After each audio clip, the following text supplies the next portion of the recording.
तो जेडीयू अध्यक्ष और बिहार के सीएम नीतीश कुमार बहुत अहम भूमिका में है। दिल्ली पहुंचने पर उन्होंने क्या कुछ कहा है वो भी आपको सुना देते हैं। सरकार तो बनेगी ही, सरकार बनेगी।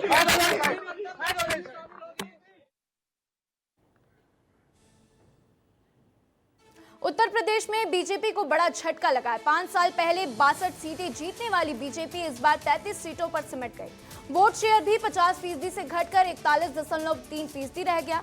योगी मोदी ने मिलकर पूरी ताकत लगाई। मोदी ने 32 और योगी ने 169 जनसभाएं की हैं, फिर भी हार को रोक नहीं पाए।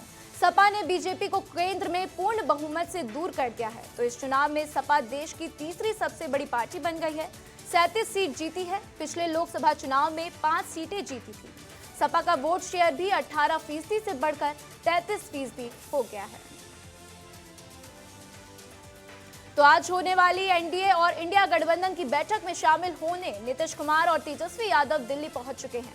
सबसे खास बात यह है कि नीतीश कुमार और तेजस्वी यादव पटना से एक ही फ्लाइट में सवार होकर दिल्ली के लिए रवाना हुए हैं। तो उधर ओडिशा में भी हलचल तेज हो गई है, क्योंकि ओडिशा विधानसभा की कुल 147 सीटों के लिए हुए मतदान में बीजेपी सबसे बड़ी पार्टी बनकर उभरी है। बीजेपी ने यहां पर 74 सीटों पर जीत दर्ज कर बहुमत हासिल कर लिया। तो ओडिशा विधानसभा चुनाव के नतीजों में मिली हार के बाद से सीएम नवीन पटनायक अपना इस्तीफा सौंपने के लिए राजभवन पहुंचे, जहां उन्होंने राज्यपाल रघुबर दास को अपना इस्तीफा सौंप दिया। तो इस जीत के साथ ही बीजेपी ने बीजेडी की 24 साल से चल रही सरकार का अंत कर दिया है। तो अब सीएम फेस को लेकर बीजेपी में मंथन चल रहा है और ओडिशा में बहुमत हासिल करने के बाद भारतीय जनता पार्टी के सामने अब सीएम तय करने की चुनौती है। तो इस रेस में सबसे पहला नाम धर्मेंद्र प्रधान का है, जो नरेंद्र मोदी सरकार के दोनों कार्यकाल में मंत्री रहे हैं। इसके बावजूद दूसरा नाम संबित पात्रा का भी आगे चल रहा है और इनके अलावा बीजेपी के प्रदेश अध्यक्ष मनमोहन सामल भी सीएम पद के दावेदार हैं। तो छत्तीसगढ़ के मुख्यमंत्री विष्णुदेव साय ने लोकसभा चुनाव के परिणामों पर सोशल मीडिया एक्स पर पोस्ट किया है, जहां सीएम ने प्रदेश की जनता का धन्यवाद किया। मुख्यमंत्री विष्णुदेव साय ने लिखा कि छत्तीसगढ़ ने इस बार फिर इतिहास रच दिया है।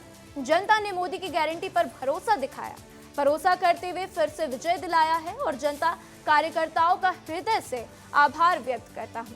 तो प्रधानमंत्री की अगुवाई में डबल इंजन की नई सरकार विकसित छत्तीसगढ़ का स्वप्न साकार करने जी जान से जुटेगी और यह जनादेश हमें विकास कार्य करने के लिए उत्साहित करेगा।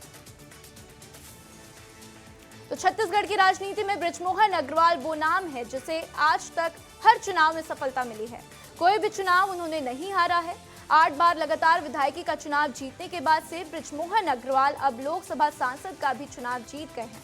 तो निर्वाचन आयोग का सर्टिफिकेट लेने पहुंचे बृजमोहन अग्रवाल से बातचीत की विस्तार न्यूज के संवाददाता रोहित मिश्रा ने। सुनिए। बृजमोहन अग्रवाल के सर एक बार फिर से राज तिलक, विजय तिलक लग गया है, उनसे ही बातचीत कर लेते हैं। भैया, जो आप लोगों ने सेट किया था मार्जिन, वो मार्जिन को पा लिया आप लोगों ने? निश्चित रूप से देश की जनता ने फिर से एक बार मैंडेट दिया है मोदी जी को सरकार बनाने का, तीसरी बार प्रधानमंत्री बनने का। उसके लिए हम देश की जनता को और मोदी जी को, अमित शाह जी को, नड्डा जी को, पूरी भारतीय जनता पार्टी को बधाई देते हैं कि मोदी जी तीसरी बार प्रधानमंत्री बनेंगे और इस देश को शिखर पर पहुंचाएंगे। 8 बार से विधायक और सबसे बड़ी विक्ट्री का अभी विधानसभा में आपके नाम पे दर्ज था, तो इस बार भी जो सबसे बड़ी लीड पे दिखाई दे रहे हैं। देखिए, ये जनता का जो प्यार है, स्नेह है, लगाव है, आशीर्वाद है, कार्यकर्ताओं की मेहनत है और मोदी जी और अमित शाह जी और नड्डा जी का आशीर्वाद है, उसका परिणाम है कि जनता ने इस पर मोहर लगाई है। जहाँ जहाँ आप लोग गए हैं, उड़ीसा में बेहतर परिणाम आए, मध्य प्रदेश में बेहतर परिणाम आए, झारखंड में भी आए, तो क्या लग रहा है कि जो मेहनत है वो रंग ला रही है? उड़ीसा की जनता को भी मैं बधाई देता हूं कि नवीन पटनायक जी काटाभांजी सीट से हारे हैं और वहां हमने 15 दिन रहकर पूरी कैंपेनिंग की थी और वहां पर उड़ीसा में अब बीजेपी की सरकार बन रही है। आप लोगों ने, कार्यकर्ताओं ने भी काफ़ी मेहनत की है, उसी का असर दिख रहा है, इतनी बड़ी विक्ट्री मिली है, तो उनके मन पे अब एक बड़ी जो है वो निकल रहा है कि कहीं मंत्री पद एक मिल जाए। अब ये तो केंद्रीय नेतृत्व तय करेगा, परंतु जो भी जिम्मेदारी मुझे दी जाएगी उसको मैं निभाऊंगा। अंतिम में प्राथमिकताएं क्या क्या रहने वाली? प्राथमिकता होगी कि विकसित भारत की कल्पना के साथ साथ विकसित छत्तीसगढ़, समृद्ध छत्तीसगढ़ बनाएं और उसमें हम भागीदार बनेंगे। तो देखिए बृजमोहन अग्रवाल थे और साफ तौर पर कह रहे हैं कि विकसित भारत के साथ में विकसित छत्तीसगढ़ का संकल्प है वो हम अब पूरा करेंगे। तो निश्चित तौर पर प्रदेश की सबसे बड़ी जीत जो है वो बृजमोहन अग्रवाल को मिली है। कैमरा पर्सन किशन के साथ रोहित मिश्रा, विस्तार न्यूज, रायपुर। तो महासमुंद लोकसभा से रूप कुमारी चौधरी ने 1,45,000 वोटों से बड़ी जीत दर्ज की है। विस्तार न्यूज से खास बातचीत में रूप कुमारी चौधरी ने कहा कि जनता की उम्मीदों पर 100% खड़ा उतरूंगी। साथ ही कहा कि धमतरी में मेडिकल कॉलेज और बागबाहरा से बड़गद संबलपुर तक रेल लाइन की मांग को पूरा करूंगी। सुनिए। महासमुंद लोकसभा से रूप कुमारी चौधरी सांसद बन गई हैं, ऐतिहासिक मतों से जीत गई हैं। सीधा बातचीत करते हैं। बड़ी जीत आपको मिला है महासमुंद की जनता जनार्दन से। सबका बहुत बहुत धन्यवाद करती हूँ। महासमुंद लोकसभा के सभी जनता का बहुत आभार व्यक्त करती हूँ जिन्होंने अपना भरपूर आशीर्वाद प्रदान किया और एक ऐतिहासिक जीत हमको हासिल हुई है। कुमारी चौधरी जी, अब आप सांसद बन गई हैं, प्राथमिकताएं क्या रहेंगी? प्राथमिकताएं हैं रिक्वायरमेंट के हिसाब से, जैसे कि धमतरी में मेडिकल कॉलेज की मांग उठ रही है। अपने महासमुंद जिले में रायपुर से लेकर के बड़गढ़ तक रेलवे लाइन की मांग है। सिंचाई की सुविधा को लेकर के है। और सबसे बड़ी चीज़ आज देख रहे हैं एनवायरनमेंट को लेकर के, जो पर्यावरण प्रदूषण है, इस पे काम करने की आवश्यकता है। रोजगार को लेकर के, उद्योग को लेकर के, तो ऐसी तमाम बेसिक चीज़ें हैं जिन पे हम काम करेंगे, प्राथमिकताओं में है। डबल इंजन की सरकार है, कोई कमी नहीं होगी विकास कार्यों के लिए? कभी कमी रही ही नहीं है। छत्तीसगढ़ में कांग्रेस की सरकार थी तो भी कोई सौतेला व्यवहार केंद्र की सरकार ने नहीं किया। उसने पर्याप्त रूप से यहाँ पे संसाधन उपलब्ध कराए। प्रधानमंत्री आवास भी उन्होंने छत्तीसगढ़ की जनता के लिए, गरीबों के लिए दी। लेकिन यहाँ की कांग्रेस की सरकार थी जो यहाँ के पैसा, गरीबों के आवास के पैसा को रिटर्न कर दी थी और हमारे आते ही हमने उसको भी वापस लाया और कभी भी कोई कमी न रही है न अब रहेगी। अलग अलग विधानसभा क्षेत्रों का आंकड़ा आ गया है, सरायपाली, बसना, खल्लारी, इसके आंकड़े को लेकर किस प्रकार देखती हैं? नहीं, अच्छा रहा। आप सरायपाली का देखें कि हम लगभग 40-42 हज़ार से पीछे थे, उसको पाट के हमने 8,500 वोटों की लीड की। खल्लारी में हम 30-32 हज़ार से पीछे थे, उसको भी हमने पाट के 850 वोटों की लीड ली। बसना में भी हमने लीड ली। तो आप ये एक प्रकार देखेंगे तो ये आज तक के इतिहास में पहली बार है जो हमने लोकसभा के पूरे 8 के 8 विधानसभा में हमने जीत दर्ज की है। ये थी हमारे साथ महासमुंद लोकसभा की नवनिर्वाचित सांसद रूप कुमारी चौधरी। कैमरा पर्सन खिरोद के साथ जसांग नायक, विस्तार न्यूज, महासमुंद। तो high profile seat Korba Lok Sabha में कांग्रेस की ज्योत्सना महंत ने सियासी अखाड़े में भाजपा प्रत्याशी सरोज पांडे को पटखनी दी है। कोरबा में ज्योत्सना महंत लगातार दूसरी बार सांसद बनी है। मीडिया से बातचीत करते हुए ज्योत्सना महंत ने सभी का धन्यवाद किया। साथ ही ज्योत्सना महंत ने कहा कि क्षेत्र के विकास को प्राथमिकता दी जाएगी। क्या कुछ कहा उन्होंने, सुनिए। इस जीत का श्रेय मैं हमारे कांग्रेस के कार्यकर्ताओं को देना चाहती हूँ जो बूथ में रह के और जिन्होंने कड़ी मेहनत की। कांग्रेस के कार्यकर्ता जो मेरी शक्ति बने, जिन्होंने मुझे मजबूत किया।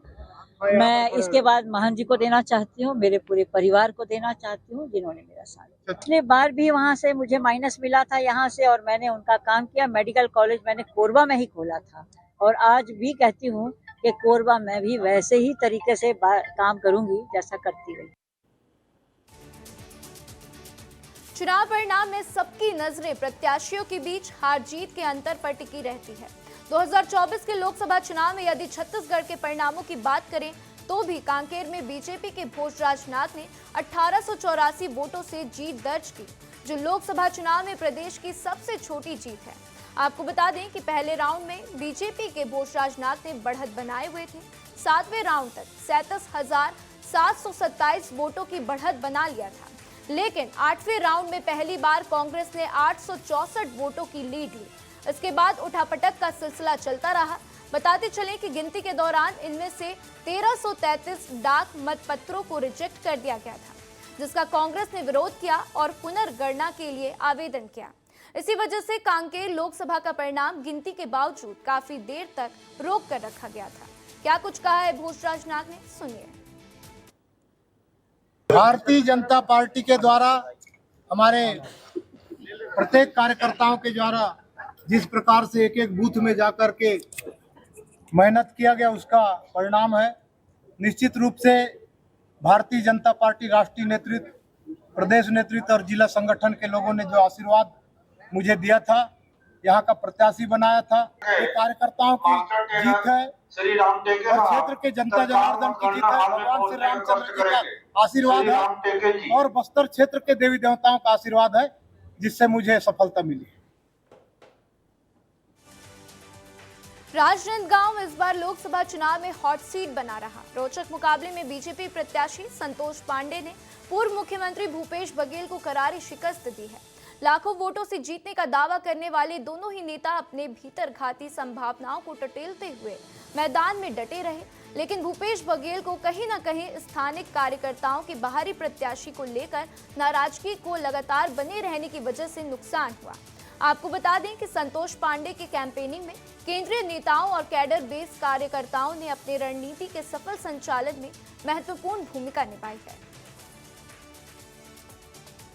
तो कोयला घोटाले को लेकर निलंबित आईएएस सौम्या चौरसिया और रानू साहू की रिमांड खत्म हो चुकी है। आज दोनों आरोपियों को कोर्ट में पेश किया जाएगा। तो आपको बता दें कि दोनों आरोपी ईओडब्ल्यू की रिमांड पर हैं। राजनांदगांव ब्लॉक के अंतर्गत डोंगरगढ़ विधानसभा के घूमका क्षेत्र में पीने के पानी की भारी किल्लत गांव-गांव में चल रही है। इस मामले को लेकर पूर्व कांग्रेस विधायक भुवनेश्वर बघेल कलेक्ट्रेट एवं पीएचई कार्यालय पहुंचे हुए थे। पूर्व विधायक भुवनेश्वर बघेल का कहना है कि घूमका ब्लॉक के अंतर्गत आने वाले गांव जोरा तराई, मननगट्टा, बिरेजर, जराही, मेहनदी के आसपास के गांव में लगातार पानी की कमी 2-3 साल से बनी हुई है और जल जीवन मिशन का काम अधूरा पड़ा हुआ है।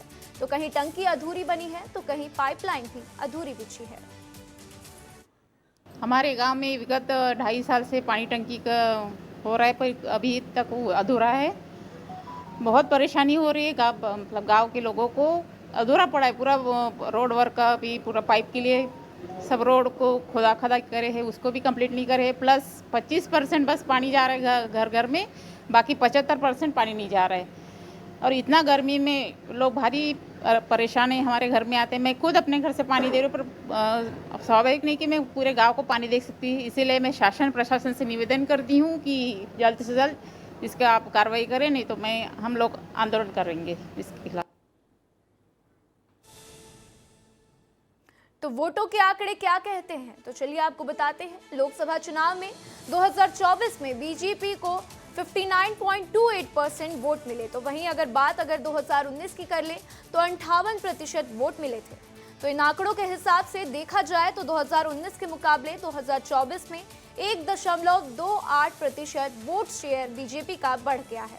तो वहीं अगर बात कांग्रेस की कर लें तो 2024 लोकसभा चुनाव में 32.4% वोट मिले हैं और 2019 में 34.5% वोट मिले थे, जिसके हिसाब से कांग्रेस का 2.01% वोट परसेंटेज घट गया है। भोपाल में पर्यावरण दिवस पर मुख्यमंत्री डॉक्टर मोहन यादव रायसेन जिले के झीरी बहेड़ा बेतवा नदी के उद्गम स्थल पहुंचे, जहां नमामि गंगे अभियान का शुभारंभ किया गया। मुख्यमंत्री डॉक्टर मोहन यादव ने बेतवा नदी उद्गम स्थल पर पूजा अर्चना के बाद पौधारोपण कर गंगा संवर्धन अभियान का शुभारंभ किया है। तो मध्य प्रदेश के मुखिया ने अभियान के अंतर्गत 3090 करोड़ की लागत से जल संरक्षक के 990 कार्य के प्रारंभ होने की बात कही है। 16 जून गंगा दशहरा तक चलने वाले इस कार्यक्रम में मुख्यमंत्री ने लोगों से ज्यादा संख्या में जुड़ने का आह्वान किया। आपको बता दें कि इस कार्यक्रम में एमपी कैबिनेट मंत्री प्रहलाद पटेल भी मौजूद थे। सीएम डॉक्टर मोहन यादव ने लक्ष्मण सिंह के कांग्रेस पर दिए बयान पर अपना समर्थन दिया है और कहा कि कांग्रेस को मंथन करना चाहिए कि कहां उससे गलती हुई। कांग्रेस ने इंदौर में और बड़ी गलती कर नोटा को प्रत्याशी बनाया।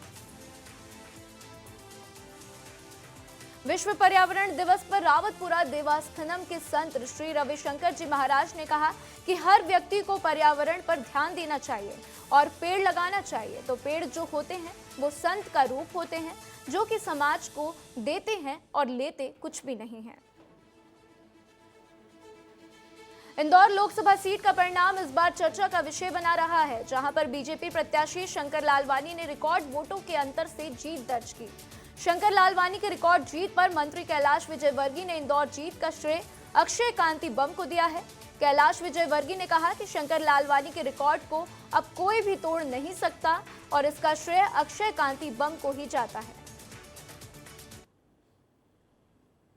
ये जो इंदौर को 12.25 लाख की जीत मिली है, उसमें अनंत अक्षय जी का बहुत साहसिक निर्णय था। जरा तालियां बजाकर उनका भी स्वागत करें। शंकर लालवानी जी इतनी बड़ी जीत से जीते हैं कि अब इसको कोई तोड़ नहीं सकता, इस रिकॉर्ड को कोई तोड़ नहीं सकता, ऐसा मुझे लगता है। तो उसमें श्रेय अक्षय जी को ही है।